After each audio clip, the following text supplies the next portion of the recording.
I want to just suggest to you that our personalities are kind of interesting things, and we have ways of polarizing them. That means driving them out to their extremes.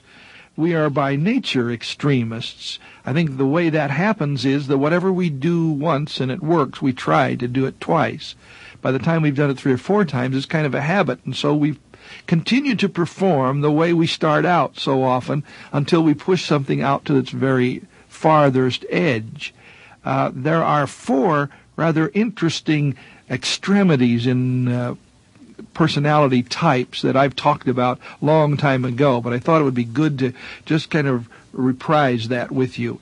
There is the person who is always critical, the critical personality. The opposite of the critical personality is the compliant personality, the never critical. The person who sees everything is right and doesn't want to make waves and makes everything come out all right. Now, on the other quadrant, so to speak, there is the strong, striving personality, the compulsively perfectionistic. And there is, at the complete other end of that, the helpless personality, person that is allowing themselves always to be rescued, that's always afraid, that seems to be rather stuck at a certain place. So I thought I would just talk with you about these kinds of personalities a little bit. Maybe you can recognize something. What am I saying to you? Well, it isn't a good idea to be out on the limb of any of this to where you can be identified by a label. Good mental health would sort of dictate that you'd move toward the middle where you can put together the best of all of these kinds of things, to where you could be occasionally compulsive, as it were, or drive something out to its very, very best. But there are other times when you can allow yourself, because you choose to have help and all of the other things that go with it. Let's kind of look at this. First of all, let's take a good look at the perfectionist kind of person. This sometimes is the most subtle because this is the one that generally gets most kudos or credits. The striving personality is afraid of being judged as inadequate or unworthy if their perfectionist standards are not met. So much so that things like play and fun and recreation and even the joy of intimate relationships are seen as waste of time. And what happens is that the striving person sees hard, continuous work as the central goal of life. And I maintain, and I think it's psychologically sound, that love should be the central goal of being a human being. Not hard work, not accomplishment, not acquisition, but being a truly genuine, loving person. But the striving personality has substituted all of that energy expenditure to the point where love can get ruled out. And you see the sad factor of somebody being so involved in their business, for example. They have no time for their family. They have no time to be easy, or no time to be warm or intimate. And they find themselves in a very strange and sterile kind of box at the end of the tunnel. Then the opposite of that is the helpless person that has felt overwhelmed and humiliated, generally has been severely taken advantage of when they were very young. They don't trust anyone, and the bottom line is they don't even trust themselves. The helpless personality is generally very manipulative, and they have tactics of withdrawal and avoidance to escape the demands of responsibility and of growth. And you'll discover that the person who is withdrawn generally becomes cold and aloof and very emotionally detached from others. It's not unusual to have a very withdrawn person say they don't feel anything. They become sort of lifeless and devoid of feeling. If you're in that kind of a bag, I recommend that you sort of work toward reversal. Find somebody that can talk with you and help you and get you out of that. Let's go on and discuss another polarity, the critical person. This is the person that's finding fault with everything, even finding fault with God and the world. The problem is the critical person is basically angry all the time.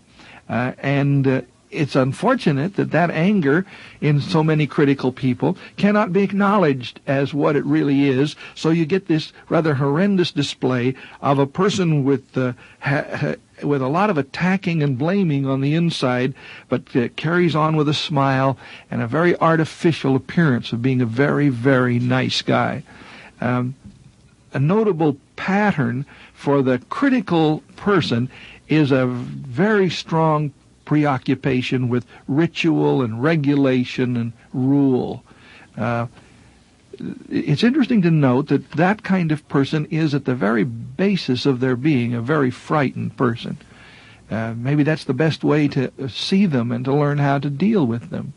The rigid, critical person who seems angry all the time or who masks that anger with a lot of smile is generally running scared. And one of the great words that they don't deal with but live with is the word control.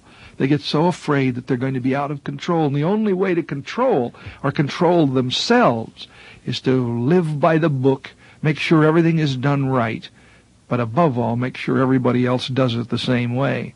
And when they let that out, all they do is drive people away. It's sad because these people never really taste the joy of an open and intimate friendship, and they sometimes get themselves into repressed spitefulness, and they make life miserable for themselves and for others. Now, the other pattern of that is the compliant personality. This is the personality that is easily taken advantage of. They are always being the nice. We generally call them rescuers. But the high price of rescuing is something you need to think about, my friend.